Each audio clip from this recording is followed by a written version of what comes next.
Taylor Swift doesn't get political, right? Or does she? Well, Taylor Swift, the person, doesn't get particularly political. Taylor Swift, the showgirl, does. She keeps it in her music, she keeps it in a vault. So while you've been waiting for her to speak out, I've been listening to songs where she already has. I've chosen 16 of Taylor Swift's most politically charged songs, and I've put together a little guided tour organized by themes. And be sure to share this with every person you know who's ever questioned her lyrical prose or her political prowess.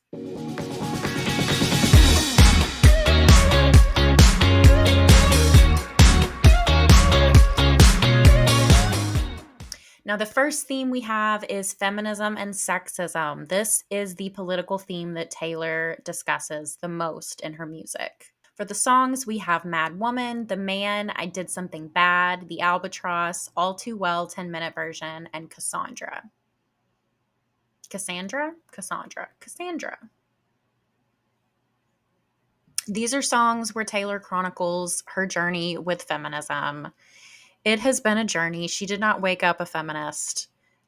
We've watched her go from doe-eyed teenager to grown-ass woman. And in songs like Mad Woman, we see her maturity into womanhood as she discusses, every time you call me crazy, I get more crazy. What about that? And when you say I seem angry, I get more angry. And there's nothing like a mad woman. What a shame she went mad. No one likes a mad woman. You made her like that. And you'll poke that bear till her claws come out and you find something to wrap your noose around. So here she's discussing gaslighting that happens. It could be in a relationship. It could be some father figure. Hello, I'm wearing my showgirl colors today. I have on my glitter eyeshadow. I got a little snake in my hair because you always have to represent reputation, right?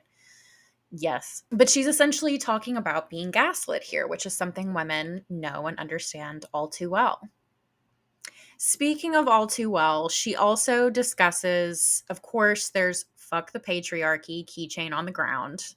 That's a lyric that instantly came to my mind when thinking about feminism and sexism in her songs. Um, but she also talks in All Too Well about dating an older man and the power plays and the grooming that comes with that. So she says, I was never good at telling jokes, but the punchline goes, I'll get older, but your lovers stay my age. From when your Brooklyn broke my skin and bones, I'm a soldier who's returning half her weight. And of course, we have The Man, which is Taylor's feminist anthem. The man flips the lens on all the sexism and misogyny and says, what if I was a man? I'd be a fearless leader. I'd be an alpha type. When everyone believes you, what's that like? I'm so sick of running as fast as I can, wondering if I'd get there quicker if I was a man. And I'm so sick of them coming at me again, because if I was a man, then I'd be the man. Yes, she would be. So then Slut tackles the opposite side of the spectrum where, we're not men, so we do get slut shamed for having any kind of life. And Swift reclaims this slur, slut, as an anthem of intimacy and defiance. She says, adorned with smoke on my clothes, love lorn and nobody knows, love thorns all over this rose, I'll pay the price, you won't. But if I'm all dressed up, they might as well be looking at us. And if they call me a slut, it might be worth it for once.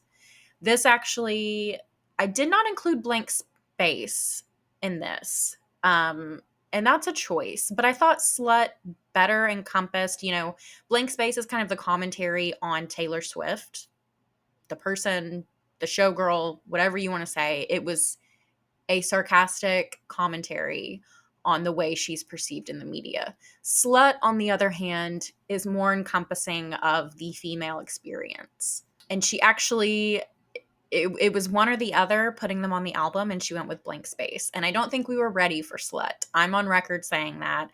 We were not ready, but we're ready now. Then my favorite song, I Did Something Bad. Here, Taylor plays with the archetype of femme fatale, showing how women who seek revenge or power are painted as dangerous, even when men commit the same sins without consequence. So here, we don't know what she did that's bad, but it's something. It's probably nothing. It's probably just people are saying she did something bad, and she didn't. It was fun, and she'd do it again. But anyway, Taylor says, I can feel the flames on my skin, crimson red paint on my lips. If a man talks shit, then I owe him nothing. I don't regret it one bit because he had it coming. Again, my favorite song. And this is actually kind of a sister song to Vigilante Shit. I didn't include Vigilante Shit, but it's the same premise of a badass woman not taking men's shit anymore. And then we have the Albatross and Cassandra, which are both pulled from myth. She's a storyteller, y'all, and they're both about women being punished for speaking truth.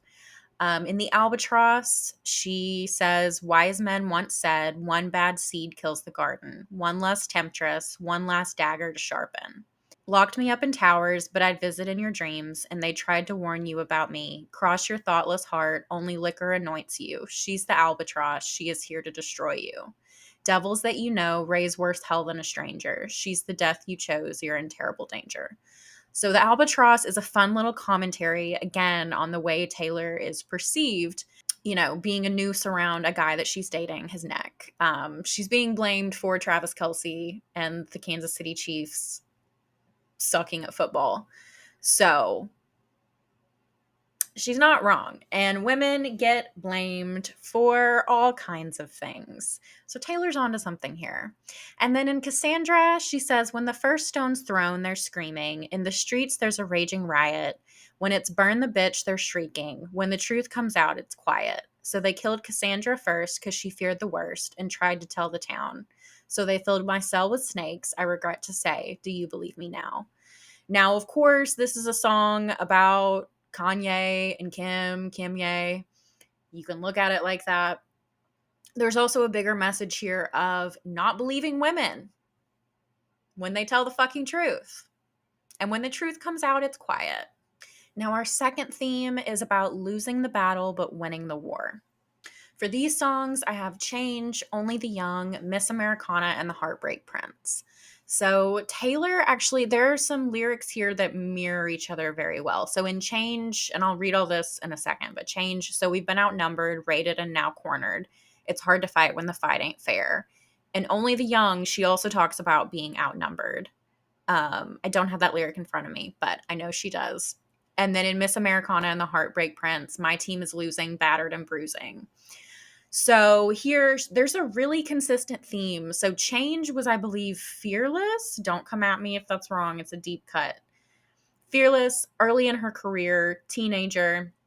Only the Young was 2019 in the Trump era, the first Trump era. And Miss Americana and The Heartbreak Prince, same album actually as Only the Young. I think they both came from Lover. So she's still feeling the same things. She's seeing the same things and feeling the same things throughout her career. So we have this early deep cut, Change. It's an early anthem, and I actually forgot about this song. And when I heard it, a core memory was unlocked in me. God, I used to sing the song at the top of my lungs. It's such a good one. So in Change, Taylor says, so we've been outnumbered, raided, and now cornered. It's hard to fight when the fight ain't fair. We're getting stronger now, find things they never found. They might be bigger, but we're faster and never scared. You can walk away, say we don't need this, but there's something in your eyes says we can beat this. Because these things will change. Can you feel it now? I'm getting chills.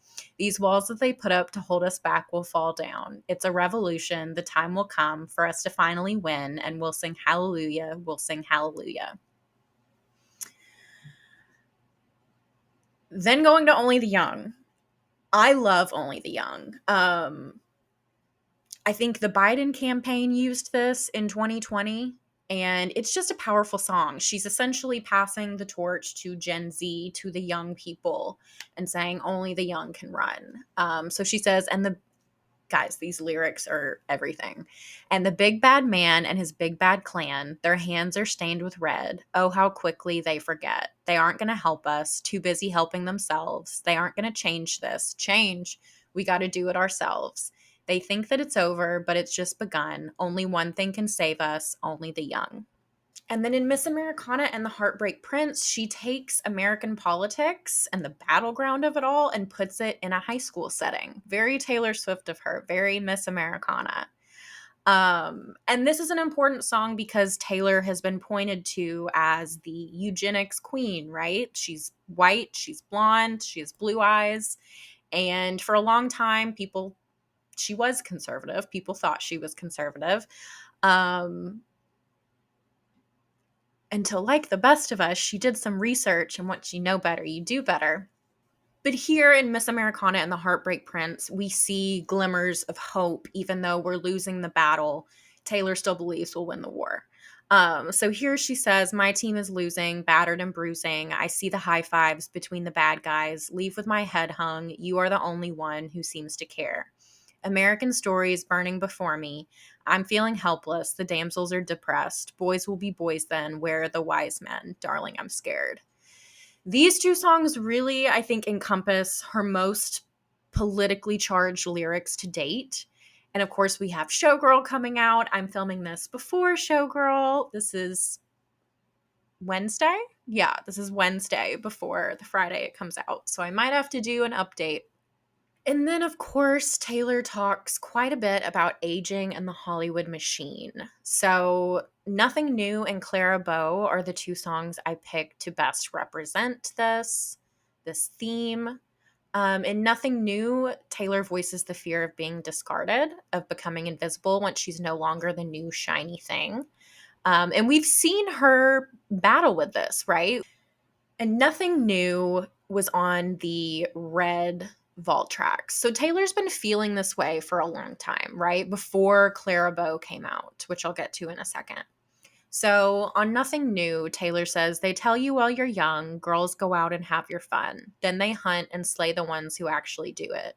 Criticize the way you fly when you're soaring through the sky. Shoot you down and then they sigh and say, she looks like she's been through it. Lord, what will become of me once I've lost my novelty? And we've seen the industry try to replace Taylor many times. We've heard her say that is why she reinvents herself so that she can't be replaced. She's a constant moving target. And it's sad that she feels she has to expend that energy on reinventing herself so that people don't get sick of her. So she's always shiny and new. The real ones love you for you, Taylor. And then in Clara Bow, she explores this theme of aging in Hollywood even more and being replaceable. She says, beauty is a beast that roars, down on all fours, demanding more. Only when your girlish glow flickers just so do they let you know it's hell on earth to be heavenly. Them's the breaks, they don't come gently. And taken together, these lyrics argue that it's not just about aging in Hollywood and about celebrity, but about how society treats women at large. Like we're disposable, replaceable, and punished for daring to grow up. Growing up is a double-edged sword as a woman because you get more respect the more you age, you are less sexualized. But it's also like, okay, grandma, sit down. Let's let the next queen take her spot. And kudos to Taylor Swift for being like, no, I am the motherfucking queen and I'm staying here. It's very Mariah Carey of her, and I approve. Now, of course, this list would not be complete without You Need to Calm Down. I actually just played this song for my dog last night because she needed to calm the fuck down. So, You Need to Calm Down came out during Pride Month in 2019. It was part of the Lover release. And there was a rainbow colored video. The Queer Eye guys were there. It was definitely a celebration of allyship while also being a critique of online culture. So in You Need to Calm Down, Taylor says, you're somebody that we don't know, but you're coming at my friends like a missile. Why are you mad when you could be glad? Sunshine on the street at the parade, but you would rather be in the dark ages. Making that sign must have taken all night. You just need to take several seats and then try to restore the peace and control your. Sorry, it's really hard not to sing this. And control your urges to scream about all the people you hate. 'Cause shade never made anybody less gay. There you go. I sang a little bit. The reception to You Need to Calm Down was very mixed. Very mixed. I watched as a fellow straight woman and was a little embarrassed. It was a little Taylor inserting herself into a song about allyship, which is icky. But yeah, some people saw it as a way to make up for all of her years of silence, which I'm sure it was. We know Taylor likes her gold stars. But regardless, it was a time Trump was in charge. It was a time when silence would have been safer. And she went ahead and said, you need to calm down. And she was not subtle about it. So I think it was also just very shocking, not as a Taylor Swift fan, but for the world at large. I think it was shocking for Taylor Swift to come out in such full force for gay rights. Um, and it was almost like, okay, is this just a pony show? Is this a gimmick? And then she's going to ditch it and go back to being silent. So that was kind of the criticism. But regardless of critical reception, it's a really fun song to jam out to. And it's an anthem, it's a bop. Next theme, we have escapism as resistance. So, and I hate it here, Taylor paints escapism as survival, a way of retreating from a hostile reality. The politics live in the subtext. When the world is unbearable, imagination itself becomes an act of protest. My friends used to play a game where we would pick a decade we wished we could live in instead of this. I'd say the 1830s, but without all the racists and getting married off for the highest bid. Everyone would look down because it wasn't fun now. Seems like it was never even fun back then. Nostalgia is a mind's trick. If I'd been there, I'd hate it. It was freezing in the palace. I hate it here, so I will go to lunar valleys in my mind. When they found a better planet, only the gentle survived. Really hard not to sing this, guys. So here she talks about even escaping. She can't even escape to a fictional place because her mind goes to thinking about how, oh, well, it actually wouldn't have been a great time for me anyway because I would have gotten married off at the highest bid and there would have been racists and I would have hated it there. So even in her escapism, the reality is bleeding in and there is no escape. It's a hellscape. Our last theme is religion, morality, and love. There are several songs in here. There's Cassandra Again, Would've, Could've, Should've, Guilty as Sin, and But Daddy, I Love Him. Religion is something Taylor really likes to play with in her lyrics. All the religious imagery, the tinted, stained windows. So that brings me to Would've, Could've, Should've, where she reframes trauma through the lens of religious guilt. Um, it takes on a confessional tone about innocence lost and shame inflicted. So she says, God rest my soul. I miss who I used to be. The tomb won't close. Stained glass windows in my mind. I regret you all the time. I can't let this go. I fight with you in my sleep. The wound won't close. I keep on waiting for a sign. I regret you all the time. If clarity's in death, then why won't this die? Years of tearing down our banners, you and I, living for the thrill of hitting you where it hurts. Give me back my girlhood. It was mine first. So it goes with the themes of feminism and misogyny, kind of like in All Too Well. We have the power dynamics there of dating an older man. Here, there's a loss of girlhood, right? There's a loss of innocence. And she muses over a religious upbringing, religious trauma, and how that comes out in this relationship. Then in Cassandra, which we talked about, this is just rife with political commentary. I love this song so much. So it's not just about myth, it also echoes religious martyrdom, women punished for knowing too much. So in Cassandra, she says, they knew the whole time that I was onto something. The family, the pure greed, the Christian chorus line. They all said nothing. Blood's thick, but nothing like a payroll. Bet they never spared a prayer for my soul. You can mark my words that I said it first. In a morning warning, no one heard. Now, this also ties directly into But Daddy, I Love Him, where she further explores this theme of religious trauma and waking up to realize maybe this religion isn't what I thought it was. So she says, I forget how the West was won. I forget if this was ever fun. I just learned these people only raise you to cage you. Sarah's and Hannah's in their Sunday best, clutching their pearls, sighing, what a mess. I just learned these people try and save you because they hate you. This mirrors how a lot of Christians, former Christians, feel about the church right now. So again, Taylor is mirroring in her lyrics what she's seeing in real life. Oh, and then guilty as sin. We can't forget guilty as sin. So she says in guilty as sin, what if I roll the stone away? They're going to crucify me anyway. What if the way you hold me is actually what's holy? If long-suffering propriety is what they want from me, they don't know how you've haunted me so stunningly. I choose you and me religiously. Now, this also ties back to the song Slut. It's basically the same premise, but with a religious undertone. And we have arrived at the end of our song list. So, in conclusion, Taylor is political, but often through metaphor, personal storytelling, and cultural critique rather than overt sloganeering. And subtlety doesn't equal silence. I would argue that her political voice is threaded into her art, and it's up to us as the listeners to listen and decipher that. So I'd like to leave you with a question. Has Taylor Swift done enough? Has she said enough? Has she written enough? Or are you still left wanting more? Let me know in the comments, guys. And don't forget to like and subscribe, please. It really helps with the algorithm. I'm on Patreon, I'm on Substack, I'm on all of the things. So please, please, please like and subscribe. And have a good day. You think you just fell out of a coconut tree? You exist in the context of all in which you live and what came before you.